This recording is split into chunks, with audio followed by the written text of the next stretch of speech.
Ilamburugurga, so that's like long ago in the dream time. Basically, the understanding is that man and dingoes, or in our word, murrain, and kangaroos and emus and all that were sort of all initially friendly, but then it became different. The dingoes were a lot different what we see them today. So they were all different sizes, they were different colours, and their colours stood out in the environment. I'm not saying that they were green or rainbow coloured, but they were not the colours that we see today. At one stage, they had an argument with the kangaroos, and it was because the dingoes would always speak up and try to scare the kangaroos.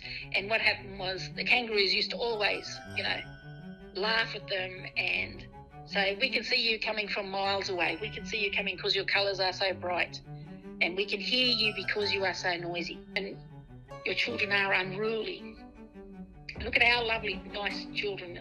They are well-mannered and they are quiet, and we can carry them in our pockets. And because of this was going backwards and forwards, Miami says, well, okay, then the kangaroos are being a little arrogant, and the dingoes are being loud and noisy and disrespectful, so he's going to level the playing field a little bit here. So what he says to the dingoes, okay, so because you are so bright, your colours are all bright and coloured, and people can see you coming from a mile away, you're going to change your colour to the same colour as the native grasses that were growing. So that strawy looking colour. So he changes that, and he also said to the kangaroos, well, to balance that, well, okay then, so now they're more difficult to see, so I'm going to give you better eyesight so you can see the dingoes coming. And said to the dingoes then, said, right, your howl is so noisy, your bark is so noisy, so I'm going to change that. It's going to become quieter, and your children are so loud and noisy, so I'm going to change and give you a softer howl.